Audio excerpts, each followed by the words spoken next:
nakakalungkot na balita po. I don't know on how you able to absorb the story ni Congressman Pulong Duterte, mga kapipig. Kagaling ng niyang bumisita kay Pangulong Duterte kasama ang kanyang mga anak kasi sobrang miss na ni Pangulong Duterte ang kanyang mga apo, lalo na daw yung lalaking apo na anak ni Pulong Duterte.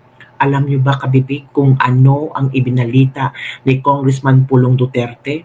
Kung kumusta na si Pangulong Duterte?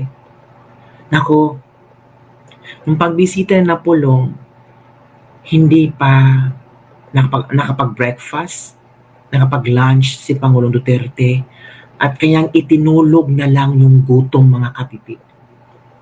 Yung parang kawawa sa taga-Digong. Tama nga ang sinabi ni Maharlika. Napanood ko yung vlog ni Maharlika ba na talaga bang may kalayaan tayo? Talaga bang nakakalaya na tayo? We celebrated Independence Day. Pero heto, our former president ikinulong sa ibang bansa na parang ang saya-saya pa ng ibang tao na nakulong ang former president na nagserbisyo ng 6 na taon during pandemic time. Parang it's so unfair to celebrate Independence Day knowing may isang taong nagserbisyo sa ating lahat na nakulong sa ibang bansa nang dahilan sa alleged na istorya-istorya. Ang hirap maging Pinoy kasi kapwa Pinoy lang din ang sisira at ipapahamak, mga kabibig. So, nangangayat, pumayat si Pangulong Duterte pero lumalaban pa rin. Kung mapanood mo ang video ni Pulong Duterte, may halong Bisaya ang kanyang sinasabi pero I will explain. At talagang maramdaman mo ang pait, ang sakit sa puso ni Pulong na makita niya ang kalagayan ng kanyang ama pero hindi niya pinapakita sa tao yung pain na dala-dala ng kanyang puso at ng kanyang ama ngayon, kabibig. So heto, mga kabibig, ang video interview ni Pulong Duterte. Ang sobrang bigat ng video ito. Yung iba nagko-comment na nakakaiyak, nakakahiya maging isang Pilipino kasi wala tayong magagawa. Ano ba ang pwede nating gawin, mga kabibig? Yung iba sabi, we need to have more prayers na sana maging okay lang ang kalagayan ni Pangulong Duterte. 80 years old na siya. Pero parang yung iba walang pakialam sa kanya. Ito, kabibig, ha, i-share ko sa inyo ang ni Pulong Duterte. Ito yung mga anak ni Pulong Duterte, kasama niyang bumisita doon kita dito. Ito, kabibig. Kung ngayong hapon, welcome back sa The Hague together with your family. Kung kamusta mo karon? Okay ra, wapay tulog. Dahil kadlaw namin niabot, no. Okay lang, hindi pa kami natutulog kasi madaling araw na kami dumating. Kung pangutana sa taong bayan ko, kamusta po si Tatay Digong? Karon pagsulota mo, wala ka say pamahaw, paniudto. Wala daw sa gibaling-baling sa sulod. Sa ngayon, pagpasok namin, wala pa siyang breakfast at saka lunch, tapos parang hindi siya pinapansin sa mga tao sa loob. My goodness, ang sakit. Parang hindi siya pinapakain o hindi siya pinapansin, hindi alam ng mga tao na it's already lunch and it's already done the breakfast and lunch. Grabe naman, nakakalungkot, mga kabibig, na ito yung marinig natin ba na galing kay Congressman Pulong Duterte na tayo ay nanalangin na sana maging okay siya pero yung nasa loob pala parang hindi siya natin grabe. O kayo diyang sinasabing biktima na AGK, anong pakiramdam nyo? Happy kayo? Nasasuffer si Pang Duterte na 6 na taon, naging maganda ang Pilipinas, naging peaceful ang Pilipinas, pero ito lang ang ibibigay nyo. Tawa kayo, no? Sabi ng iba, karma yan kay Duterte. Talaga ba? Sabi kayo, wala kayong puso. Lugro po daw siya. Namayat.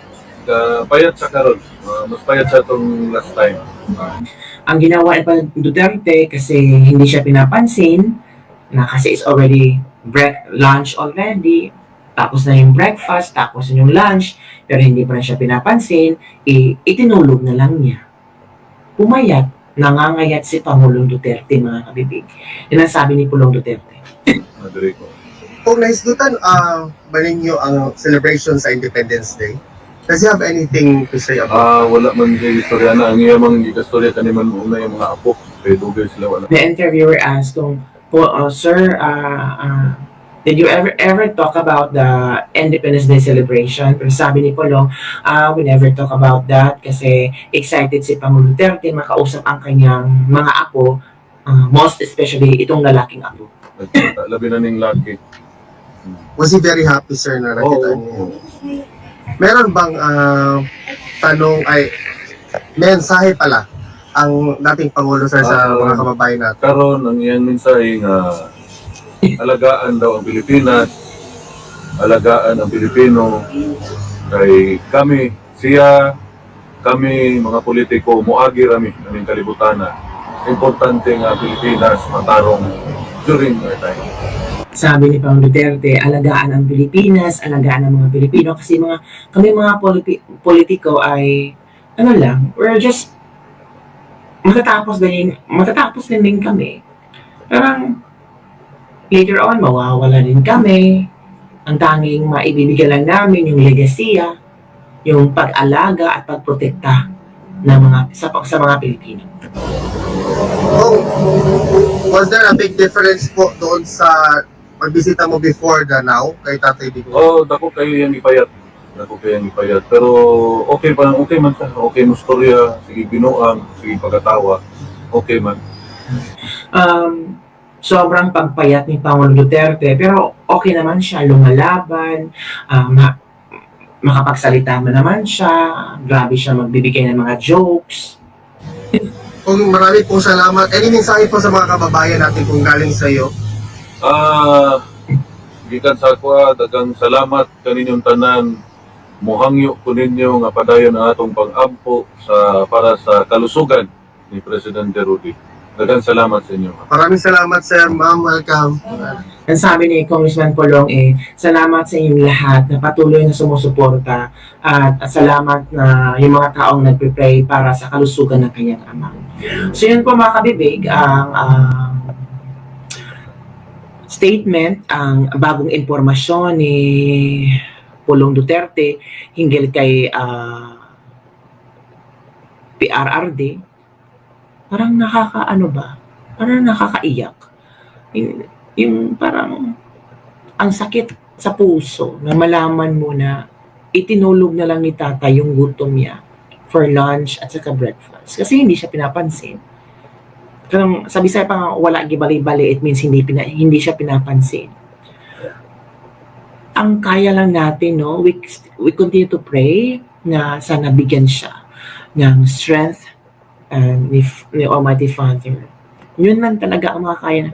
Unacceptable ang ginawa ng gobyerno sa dating presidente na totoong nagmahal sa Pilipino at sa bansa. Kinalaban niya lahat, even napaka-risky ang ginawa niya, pero hindi siya natakot mamatay para lang sa mapangalagaan ng mga Pilipino. Bakit kung sino pa nagtrabaho ng husto, siya pa ang pinahirapan? Mga walang puso ang mga nasa gobyerno, ungodly kayo, mga walang hiya kayo kay Tata Digong.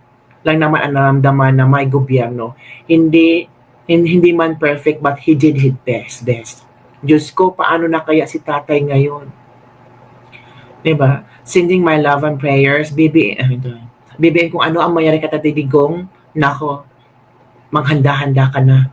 Hindi namin ito makakalimutan ginawa mo ka Tatay Digong. OMG, walang almusal at tanghalian.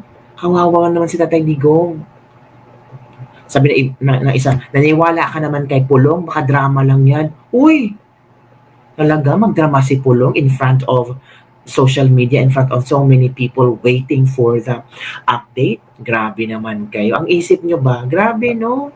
Nakapag-isip pa kayo ng ganyang estilo. Masakit na sa puso. Lagi ako nadarasal sana makalabas siya. Sabi na isa nila, umaasa pa kayo makalabas yan, abo na yan, paglabas yan, sigurado yan, from Lored Liam. Wow, grabe ka namang magsalita. What if tatay mo ang nasa loob ng ICC? Tapos sabihan ka namin, baka yung tata mo abo na pag lumabas. Okay lang ba sa'yo? Ha?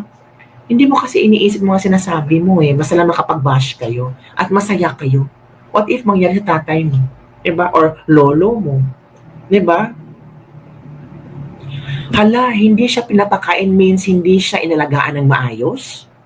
Posible mga kabibig kasi sabi naman ni ano yan, sabi niya ni Pulong Duterte, yun ang kanyang ibinalita sa atin. Pasensya tinagalog ko kanina ha, kung ano ang sinasabi ni Pulong na pagdating nila, umaga of course, wala pang breakfast, wala pang lunch si Pangulong Duterte.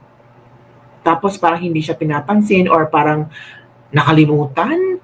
Kasi sabi siya, di ba, bali-bali, so it means hindi siya pinapansin. Di ba? Or pilit kinakalimutan. Di ba? Tapos, masaya naman si tatay, nakipag-joke-joke sa kanyang mga apo, nakapagsalita naman, pero sabi ni Pulong, pumayat talaga si Pangulong Duterte. At ang mensahe ni Pangulong Duterte na kaming mga politiko ay mawawala sa mundong ito. So, protektahan ang Pilipinas, protektahan ang mga Pilipino. Yun mga kapipig. Ito pang sabi, sana makonsensya ang mga group effort. Ang tanda na Tatay Digong, pinakulong nyo pa. Diba? Ito. Hi, sana naman sunod naman namin makalabas na si Tatay Digong. Sana mga kabibig, we're praying sana makalabas na si Tatay Digong. Sobrang sakit, no? Marinig mo yan sa, di ba? Kasi ikaw, di ba? Try to imagine na ikaw nga hindi ka makakain ng breakfast or lunch sa sakit ng ulo mo, 'di ba? Sakit ng ulo mo, hindi mo alam kung anong gagawin mo, iinom ka ng tabletas. Tatay yung ginawa niya, itinulog niya na lang niya yung gutom. Nakakalungkot, nakakasakit. Itinulog lang ni Tatay Digong ang gutom kasi wala naman siyang magagawa. Ano man, sisigaw-sigaw na lang siya doon. 'Di ba? Hindi nag-almusal at tanghalian sa edad niyang yon, kailangan niya nasa tamang oras ang kain, di ba? Hala, bakit walang kain naman yung matanda? Dapat yung tanong nila, Ma'am Hanilet, kung bakit ganun ginugutom si PRRD? Hindi ko mapigilang maluha dito. Ama, hindi mo po maliwanag sa akin kung anong plano niyo, pero naniniwala ako hindi niyo siya pabayaan.